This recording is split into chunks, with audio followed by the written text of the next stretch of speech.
as she found him, but he'd been uncharacteristically kind last night when he'd offered to keep her company while everyone else, including her 2 older brothers, mother and father and grandmother, as well as Marcus's parents and grandparents, went on a moonlit excursion to the Temple of Karnak.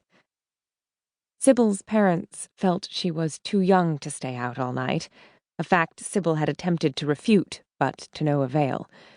Instead, she'd faced the awful prospect of spending a boring evening alone in her cabin aboard the steamer until Marcus had come to her rescue, volunteering to stay behind with her.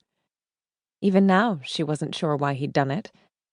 Maybe because he, too, was the youngest in his family, though all of his American half-siblings were married, and could empathize with her lot in life. Either way, she was grateful for his kindness, and she could show it by not intentionally goading him this morning.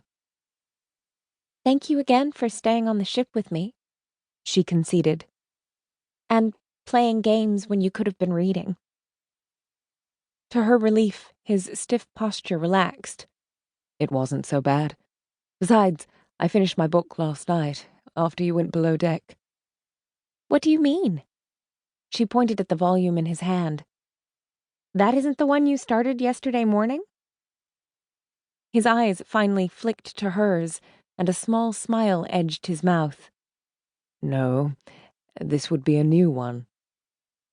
He'd read the other book in a single day? She couldn't help but be impressed. "Have you read an entire book in a day before?" he asked, his tone too pointed to be casual. Syble straightened in her chair and threw him an imperious look, though she wasn't sure he saw it. "Of course." "I'm not speaking of romance novels." Her mouth dropped open in shock. How did Marcus know she read such books? She'd been careful about hiding them. The only person she'd confided in about her discovery of romance novels was her best friend back home in New York, Gwen Barton. Marcus chuckled. "You may have fooled the rest of them by tucking your romance novels inside that history book." He turned his page with nonchalance. "However, I've read that particular book on Egypt, and there is nothing in it that would have inspired such a riveted look on anyone's face." Irritation heated the collar of her dress, a phenomenon she'd experienced several times a day while on this trip with Marcus and his family. He might be handsome in a bookish sort of way, but he was also incredibly irritating. "I'll have you know, Mr. Brandt, that I wasn't just using that history book as a ruse. I actually read it and found it to be quite enthralling." He quirked an eyebrow above his glasses and silently regarded her with blatant skepticism.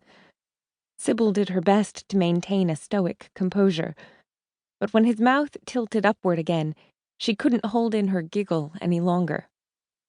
"Fine. It was awful and dry." The half-smile turned a bit fuller. "I completely agree. Now this one." He held it up for her to read the title. "It's a page-turner." "Which is saying something, given the other books I've seen you reading."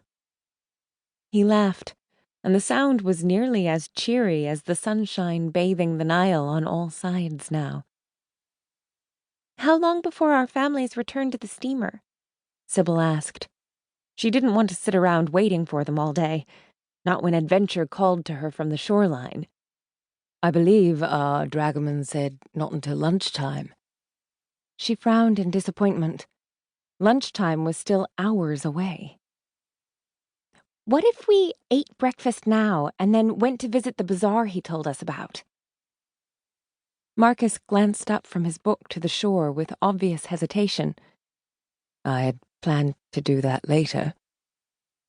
Sybil wrestled with a familiar flicker of exasperation at the young man's lack of impulsiveness. They were in Egypt, after all. Reading shouldn't be the priority for the day. Exploring and experiencing Luxor should be their aim.